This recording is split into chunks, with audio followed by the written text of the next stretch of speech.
La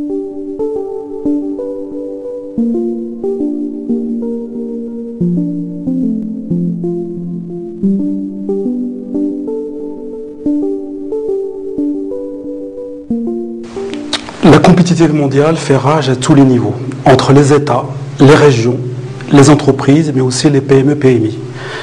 Elle est accélérée par le développement de l'Internet et par la crise mondiale, allant jusqu'à une forme de guerre économique avec la perte de milliers d'emplois pour le vaincu. Quelques questions aux dirigeants. Vos savoir-faire sont-ils à l'abri? Êtes-vous sûr de produire et vendre demain? Connaissez-vous vos concurrents autant qu'ils vous connaissent? Vos clients changent, leurs attentes également. Et vous?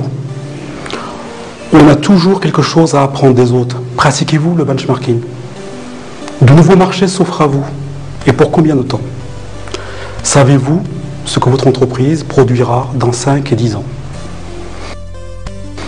L'intelligence économique, c'est-à-dire la maîtrise de l'information stratégique utile aux acteurs économiques, est une nécessité vitale. Les entreprises, les régions et les États ne peuvent l'ignorer et se doivent d'implanter cette fonction comme ils le firent pour le marketing et la qualité et plus récemment le développement durable. L'intelligence économique va permettre à l'entreprise, premièrement, de protéger son patrimoine immatériel, deuxièmement, d'anticiper et de gérer les crises avec une veille sur la notoriété et sur la réputation des produits, des services, mais aussi sur les dirigeants de l'entreprise qui ne sont pas à l'abri d'une attaque sur les réseaux sociaux. Troisièmement, de saisir les opportunités et d'accéder à de nouveaux marchés sur le plan national et international. Quatrièmement, de renforcer la créativité et mieux manager l'innovation.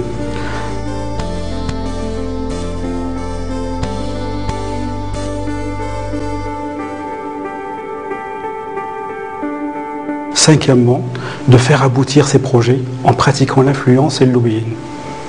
Et enfin, de savoir travailler avec les autres entreprises et les autres cultures sur le plan national et international. Dans ce contexte d'hypercompétitivité et de guerre économique, la maîtrise de l'information à forte valeur ajoutée est plus que jamais une question de survie. Pour survivre, l'entreprise doit mettre en place un dispositif de veille stratégique sécurisé pour agir, anticiper et réagir, mais aussi se protéger.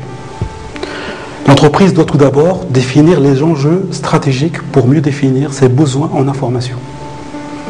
Pour vous aider, des exemples d'enjeux stratégiques sont détaillés dans le livret Apprenant. L'étape suivante consiste à se poser la question sur les surveillances à mettre en place pour développer l'entreprise. Pour vous aider, des exemples de veille stratégique sont également détaillés dans le livret Apprenant. Nous allons à présent vous présenter une méthodologie complète et facile à mettre en œuvre, le cycle du renseignement. Appelé aussi cycle de l'information ou cycle de la veille, il couvre l'ensemble de la chaîne qui permet de transformer l'information en connaissances utiles pour la décision et l'action. Le premier point du cycle de renseignement est le recueil des besoins en information. Quels sont les objectifs à atteindre? À quelle échéance? Le second point est la traduction des besoins en renseignements. De quelle information avons-nous besoin pour répondre à nos objectifs? Le troisième point est la planification de la recherche. Qui est sollicité? Source technologique ou source humaine? Quels moyens? Quel délai? Le quatrième point est la collecte de l'information à forte valeur ajoutée. Le cinquième point est le traitement de l'information collectée, la trier, la recouper, la valider, la formater.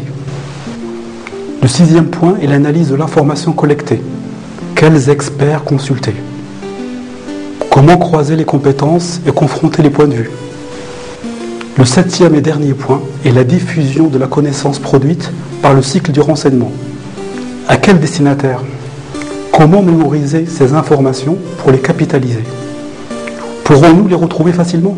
Tous ces points seront développés dans le livret Apprenant qui accompagne chaque module de la collection L'intelligence économique pour développer et sécuriser l'entreprise. Dont les objectifs sont sensibiliser les dirigeants, les former aux bonnes pratiques de la veille stratégique et de l'intelligence économique, les former à la boîte à outils intelligence économique du dirigeant, les former aux méthodes et aux outils pour savoir travailler avec les autres cultures.